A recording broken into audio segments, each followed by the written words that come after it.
Здравейте, скъпи приятели, любими мои хора, които някога сте ми гледали видеята. А, Не съм качвала от много отдавна. Сега ще си препоръча телефона. Значи супер непрофесионално се отнасям към моя канал. Но в момента имаме emergency. За хора като майка ми, спешен случай. И реших да направя едно видео.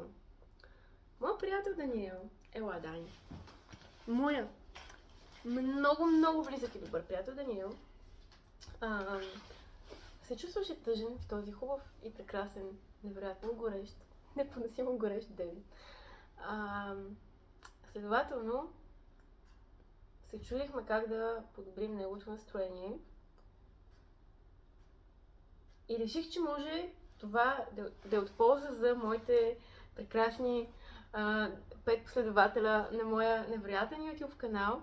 И реших да ви го шерна това видео. И така, идеята. Може да приложите и за вашите цели, когато сте депресирани.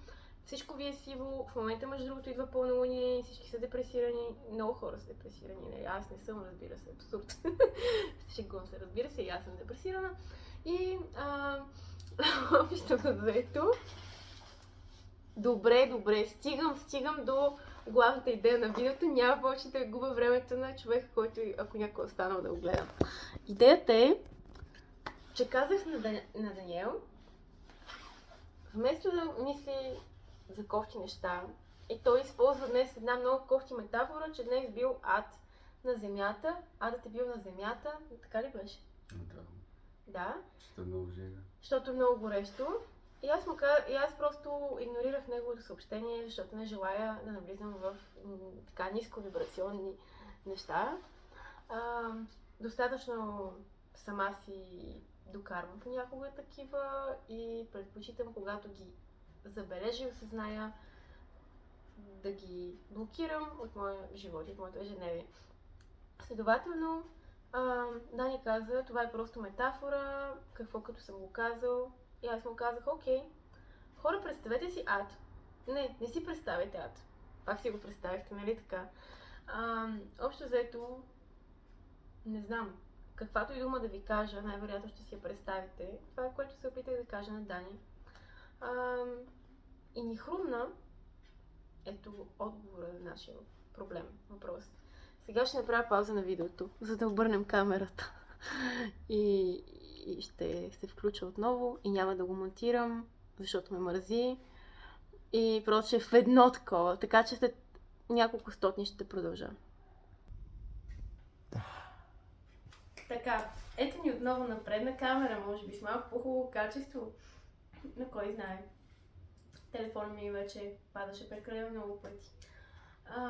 И сега, отговорът на тези негативни неща, които ни следват и тази наша негативност, не че това е отговор генерално, но може би може да блокираме такъв тип състояния, ако си помислим за... Казах на Дани да ми изреди 20 хубави неща, за да му покажа, че тази метафора всъщност, колкото и да е незначителна, колкото и да е малка и глупава, и просто колкото и да е само метафора, тя се отразява на нашата психика. И сега с Дани ще изброим 20 хубави неща и решаваме да ги споделим на моя канал.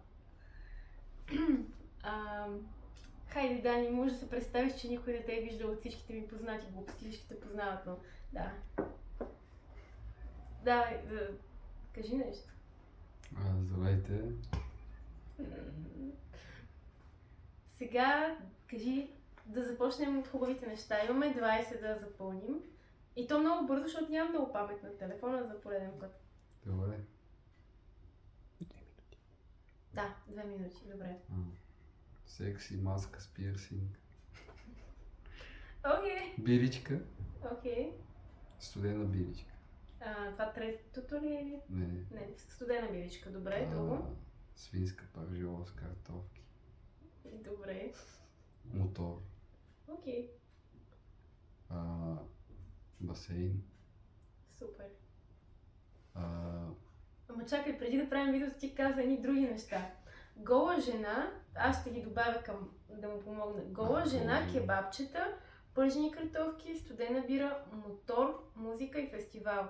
И ние просто решихме, че може на мотора да лежи голата жена, която върху нея да има кебабчета и картофки и да му дава някой бира и да е директно на фестивал да се случва цялото нещо.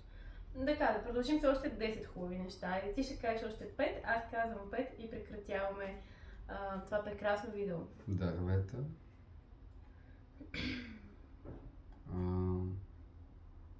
Вентилатор. Да.